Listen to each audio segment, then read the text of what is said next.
Houston is considered the #1 city for sex trafficking. Since January, KPRC2 has been bringing you stories and hosting conversations on the work being done to fight the problem in our community. Human trafficking occurs in every corner of Houston. No community is immune. And right now we have an update on a survivor of human trafficking we first introduced you to last year. Since then, Rhonda Kuykendall made the choice to face her trafficker. This comes decades after the abuse. Here's Zach Lashway with the story. A mother-daughter date to look at wedding dresses ends abruptly. And I get a text message from TDCJ saying there's a warrant out for your trafficker's arrest. Immediately my daughter says, "Mom, what's wrong?" A lot to comprehend. Rhonda Kuykendall did not want to ruin the moment, but was consumed by anxiety. Did he hurt someone else? He had been living in El Paso and he violated his parole. I was invited to the parole revocation hearing. This would be the first time Rhonda would face the man who trafficked her more than 4 decades ago. We were 10 feet apart. What was that moment like?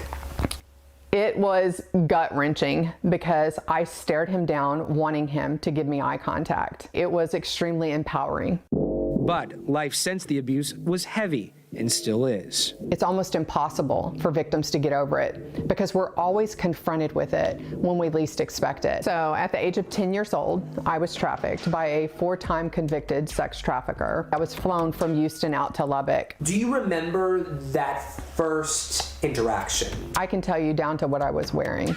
Yes, I do. I remember it vividly. And once you got up to Lubbock, it was a weekend of abuse. It was a whole weekend of abuse, and the first thing he did was bring out cigarettes and wine, bottles of wine. By Monday morning, Rhonda was back in the classroom, no questions asked. Rhonda's abuse took place 10 years after the trafficker's first conviction in Texas. At the time, human trafficking charges did not exist. It wasn't codified in language in the penal code until the year 2000. So his convictions back then were sexual assault by a child, aggravated sexual assault by a child. Abuse of children by this man would continue. He was then convicted in Kansas, and then in California, and then back in Texas in 1991. He spent years in prison and was released in 2006. He then violated his parole and would return to prison with a chance at conditional release every year. His freedom came in 2015. I took that opportunity to really focus my life on the lived experience with social justice advocacy. Although the statute of limitations on her case passed, Rhonda dedicated her adult life to helping survivors.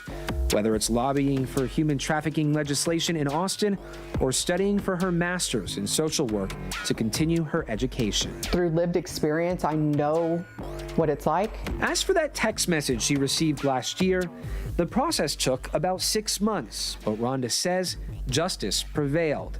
She learned of the news through another text message from TDCJ that said, guess what? We're revoking his parole. He's going back to prison. And this has never happened before. He's not eligible for parole for 5 years. Will you be back in the courtroom in 5 years?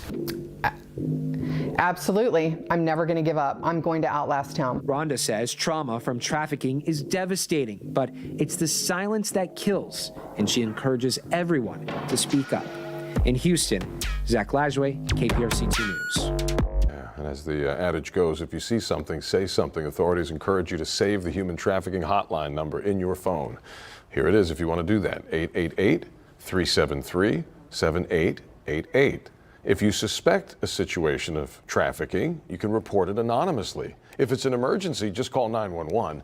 At click2houston.com right now, there are several articles with resources to help if you just search human trafficking right there on the homepage.